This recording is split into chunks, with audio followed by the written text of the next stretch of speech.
Hi everyone. Today I'm going to talk about another of the three great tales of Middle-earth, Beren and Luthien,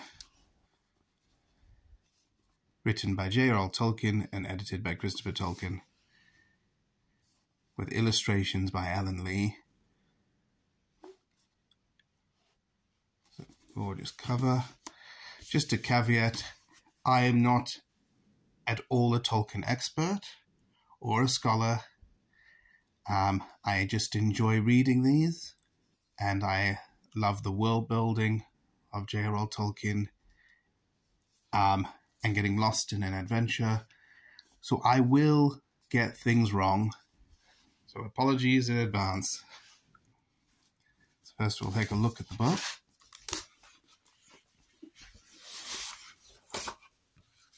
Underneath we got just plain black in the spine. End papers are just plain yellow. We don't have a map this time. So this came out after The Children of Hurin, but in a different style. So Children of Hurin was edited in such a way that it created a cohesive narrative, so it could be read like a novel, a fantasy novel.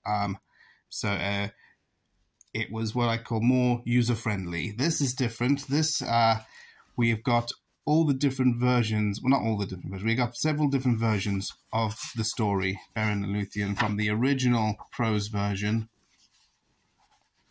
to the Lay of Luthien,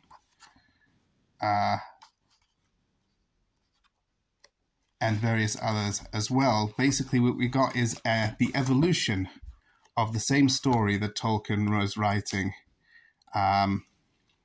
starting with the Tale of Tinuviel, and then those versions found in the Silmarillion. Tolkien never completed a final version of the story. Some of it is in Lord of the Rings, in the chapter where Aragorn quotes the Lay of Luthien. And of course there is in the Silmarillion as well. So most Tolkien fans know of Beren and Luthien. It's the great love story that Tolkien wrote between a mortal and an elf, which is usually made in comparison to the story of Aragorn and Arwen. So it's very interesting. It's almost like a textbook, but so you've got the original version after the preface. So the original version of the story is the Tale of Tinuviel. Names aren't quite the same as they'd become later. Beren is not a mortal man. He is a gnome. And instead of meeting Sauron, there is this character, Tivildo, who's this giant cat,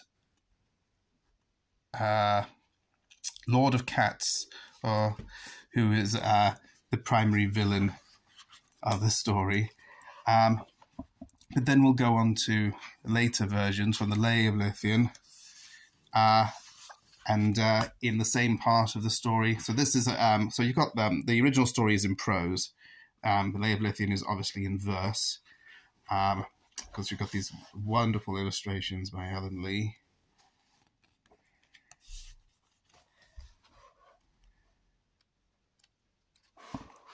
So in the Lay of Luthien, it's Sauron who fulfills the same role as Tivildo. It's very interesting. So we got we have all the extracts, because none of the stories are like fully completed. None of them have the full story in them. When you read the or the several versions together, you can fill in the gaps from one to the other, and eventually in your head you can make well, this is what might have happened if Tolkien had finished the story.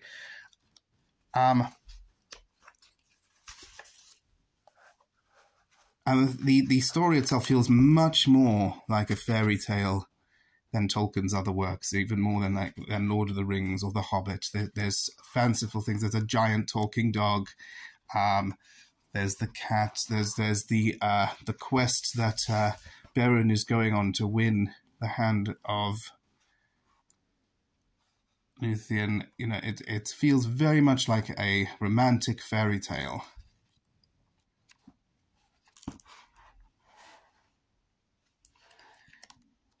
And I quite like the format of the book with the different versions of the story, and I'll tell you why. I feel almost as if this is the form the story would take in The Lord of the Rings. And I'll explain my reasoning. This is my own thing. So basically, these are the great tales of Middle-earth. They take place during the first age of Middle-earth. They are thousands and thousands of years ago and have passed out of most living memory except for some of the oldest of the elves. So it feels the stories that old evolve and change over time. So by the time we get to Lord of the Rings, where we hear the story for the first time, when Aragorn is telling it to the hobbits, there would be different versions of the story told by different peoples of Middle-earth.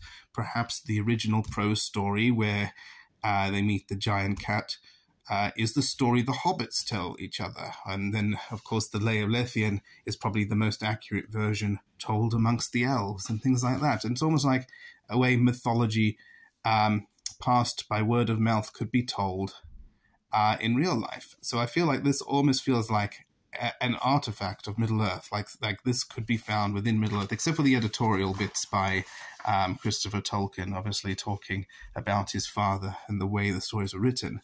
I feel like these versions of the story could be versions of the story the characters in the Third Age of Middle-earth could be telling each other. And that's the way I sort of see it in my head. It's not intended to be that way, but I do like thinking of it that way. The story itself is a great love adventure story. Beren falls in love with this elf maiden. He wants to win her hand in marriage. Her father is not having it, and decides to set him an impossible quest to steal one of the Silmarils from Morgoth's crown. He has to go and do that. He gets captured. So then Luthien has to go and rescue him. And there's all sorts of misadventures on the way, involving a werewolf. Sometimes she has to outthwart the giant cat, or in another version, it's Sauron himself that he has to, going under the name of Thu, that she has to outthwart. There is shape-shifting. There is some other links to the Silmarillion.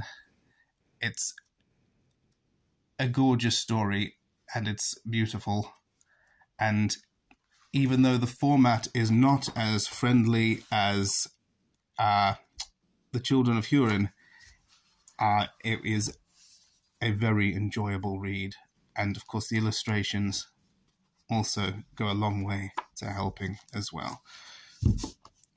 Definitely recommended. I have not yet finished reading The Fall of Gondolin, but when I do, I'll come and talk about that one as well. That one's published in a very similar style to this one, with different versions, earlier versions of the story showing the evolution of the story, still not finished by Tolkien. Getting found is a bit easier to read than the Silmarillion itself. Maybe just because of the way it is worded and laid out, just that little bit more user-friendly, able to get into it. So I hope you enjoyed this. Hope you're all having a good holiday. And I'll see you again soon.